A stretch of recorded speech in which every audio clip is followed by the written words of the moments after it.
Hello, everybody. Welcome back to the Stat Card Podcast. My name's Matt. I'm here at XWA Rumblution in Plymouth, Massachusetts at the Plymouth Memorial Hall.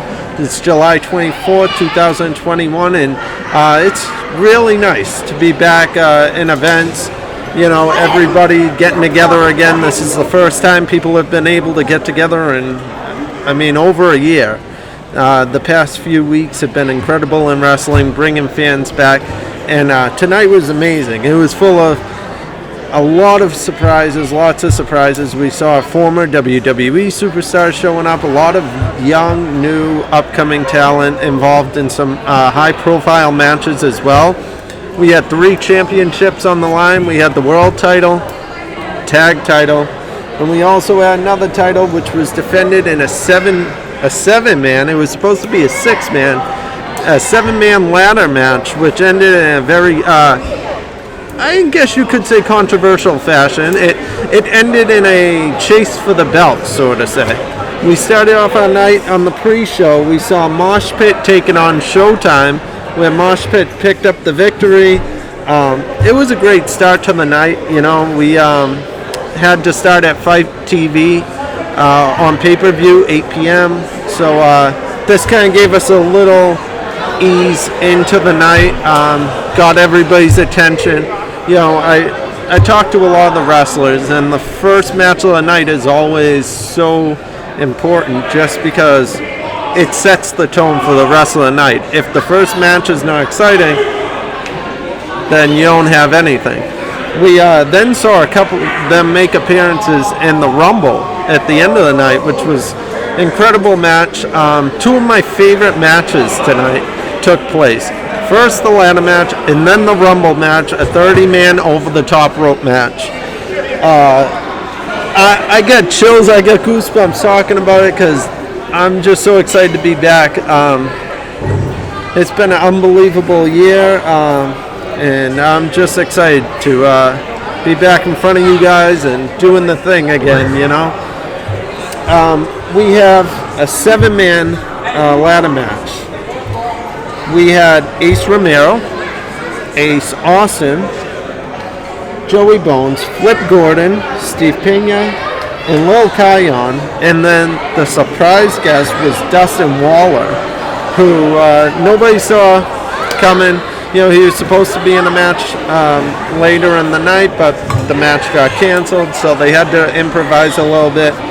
As you guys know, I keep this chair here, this empty chair, just in case anybody wants to stop by and say hello.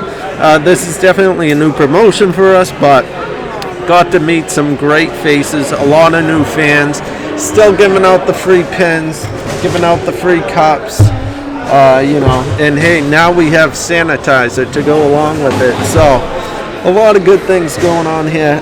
This match was insane, this 7-man match. We have people flying everywhere, bodies flying everywhere. I love, you know, there was one spot in the match where it was just a high-profile power bomb, like super electric. The whole ring shook. Everything collapsed. All the competitors around just hit the floor. It was amazing. The power bombs were insane. There was also a power bomb to the outside of the ring onto the other competitors. Ace Romero was definitely somebody to keep your eyes on during this match. But in the end, Joey Bones came out with the victory. This was a fight at the top of the ladder, both men going back and forth. The belt came unhooked. So, you know, this is kind of where it gets controversial, because does the man that unhooks the belt, is he declared the winner? Or is it the person who declares the belt at the end of the match declared the winner? So what happened was both men were fighting on the top of the ladder. The belt fell, and then all of a sudden, it was Joey Bones who used the chair, retrieved the belt. He hit the guys on the top of the ladder. The belt fell, and it fell right into his hand. So he was declared the winner, and the champion. It was an awesome match. You guys definitely got to tune in, check it out online if you can.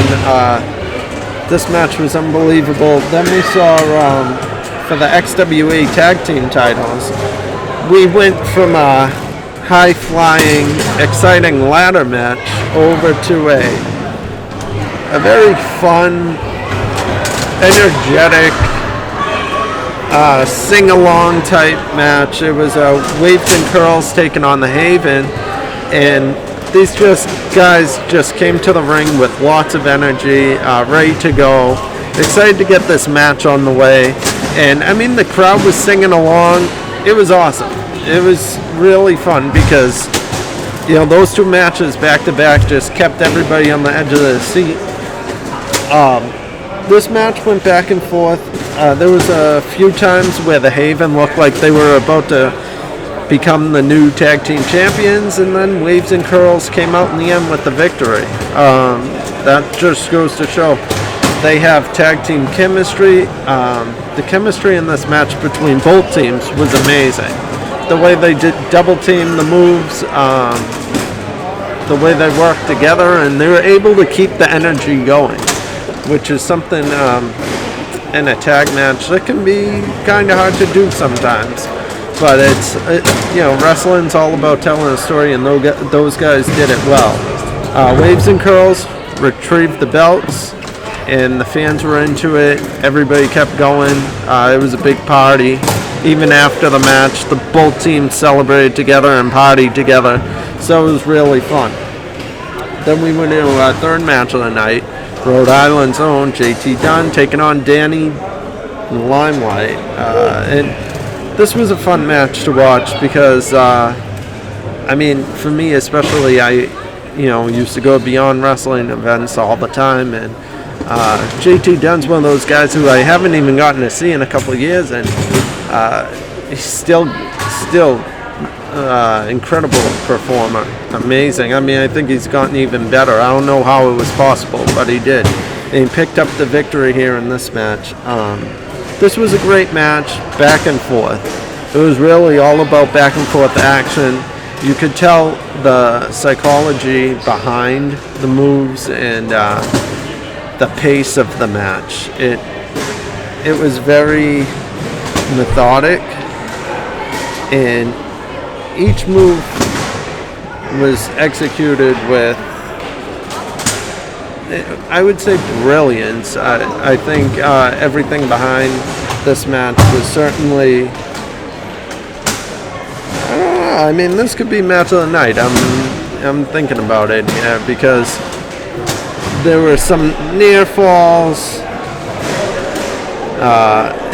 both men going back and forth.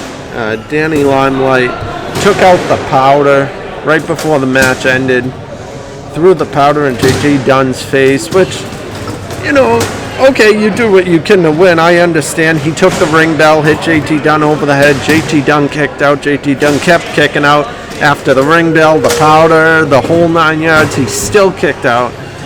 Danny Limelight tried to get a little flashy, jumped off the rope, catapulted right into an elbow by JT Dunn, and as you know, death by elbow, once you get hit with that elbow, it's pretty much death.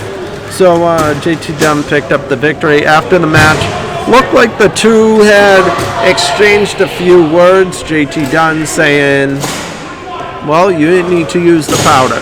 You put on a good match, but you didn't need to use the powder. He kicked the powder out of the ring, gave him a tap on the elbow, and walked out. So I'd like to see those two go face-to-face down the road, hopefully in a match that, both men are going to fight fairly, and we could see who the real winner is, because to be honest, even though Danny Limelight used those things to his advantage, it may have cost him the match. I mean, it makes you think you're in the driver's seat when you do something like that, but really good heel work by Danny and JT Dunn, obviously. Awesome as always. Then we saw Chris Bay taking on Trigger the OC. And this was a really good match. I loved Chris Bay's athleticism. He was flying around the ring like Spider-Man. Trigger the OC was more of a powerhouse guy. He won by dropping the leg drop off the top rope. Very traditional, wrestler. He, that leg drop, it was beautiful. Now, here's the thing. A lot of guys now, they feel like they got to do flashy things. They got to, split themselves in half in order to entertain the fans. And that's what I liked about this match, because it was fast-paced, but it was very, old-school wrestling, too. You had a lot of, classic moves. And that leg drop to end the match, it was super cool. I loved it. I thought it was a great finish. Match number 5 of the night, Kellen Thomas. He's the World Heavyweight Champion. He's really a great guy. He had to defend his title. Now, he was supposed to defend his title up against former WWE superstar Paul London. Unfortunately, since Paul London was unable to make it, Mike Bennett showed up. And that was super cool because I haven't seen Mike Bennett in a long time either, since a few years ago, actually. So I wasn't expecting it at all. I didn't even see him go backstage. So this match was so good that the time expired. So it was kind of like a draw, but obviously Kellen Thomas gets to keep his World Heavyweight title. And, hey, hats off to both men. It ended, both men knocked each other out. There were so many suplexes that they both passed out. It was great, though. It was really good. I think the fans definitely want to see a rematch down the road. And we might have a rematch down the road because at the end of the night, when the Rumble ended, something happened.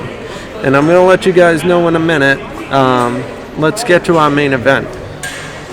We had a Rumble, 30-man Rumble, and I thought this was a perfect match because it got to introduce us to a lot of fresh, young talent that I've never even met before, I've never seen perform, and they all did a great job holding their own. A lot of near eliminations.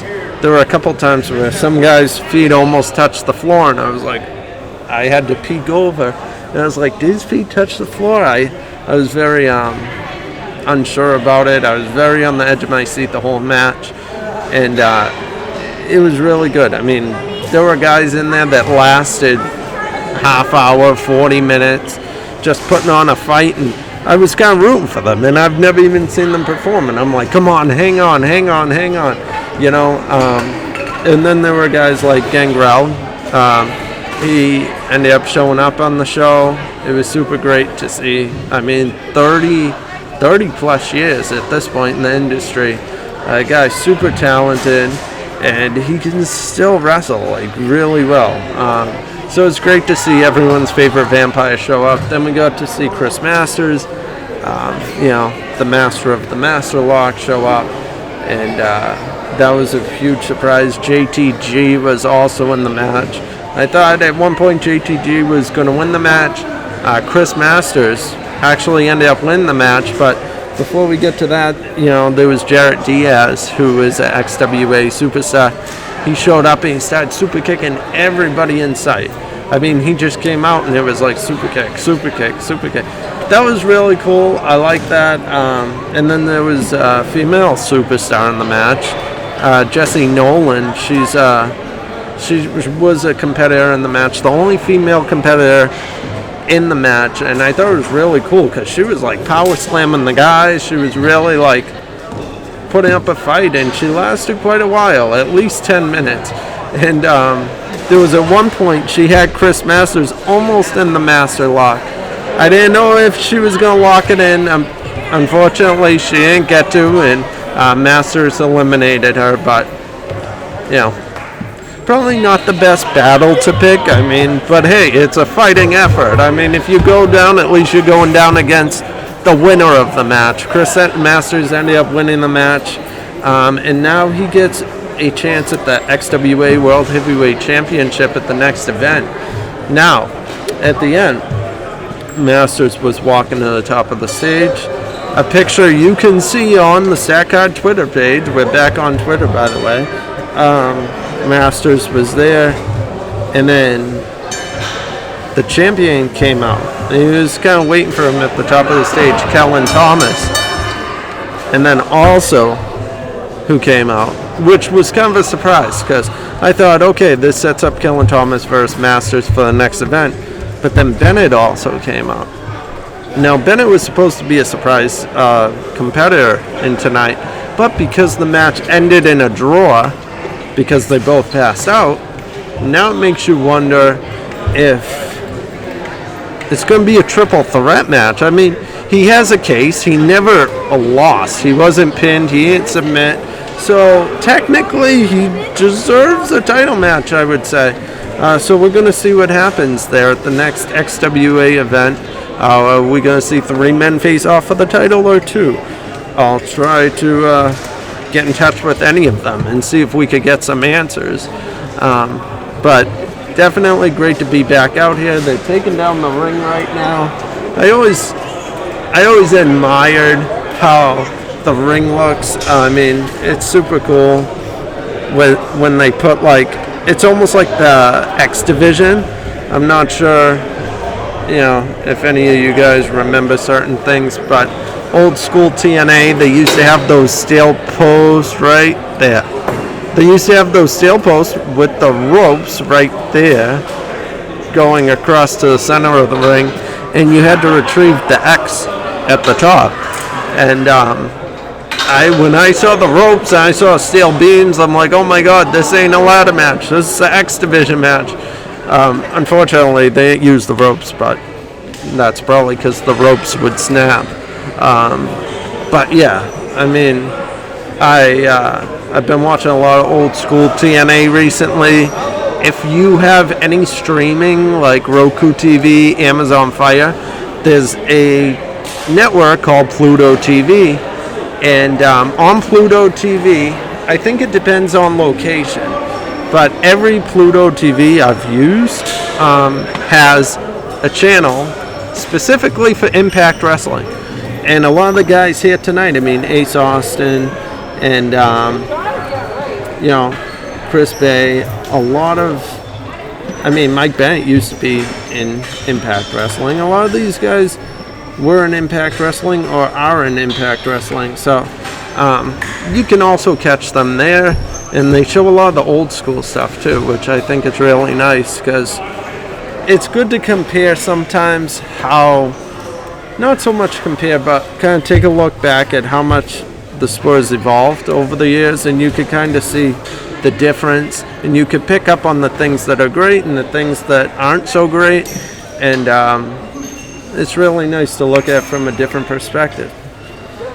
Well, y'all, I think I'm going to wrap it up here. It's going to be a shorter show today.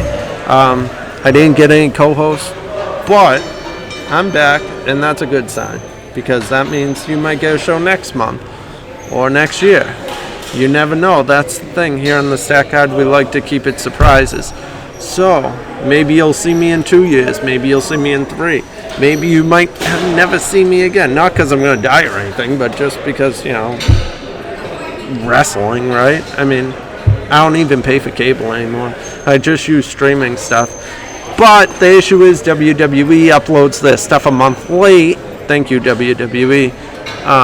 But they have a program called this. Oh, wow, look at that. We have a ring announcer up there singing.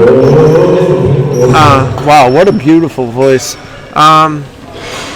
So this week in WWE obviously shows a recap of Raw and SmackDown. So that's where I watch my stuff. But I'll be back. I'll get the guys together and we'll do a show before Ben goes back to Africa. All right, y'all. It was great talking to you again. Once again, this was XWA Rumblution in Plymouth, Mass, July 24th, 2021. As always, bye-bye.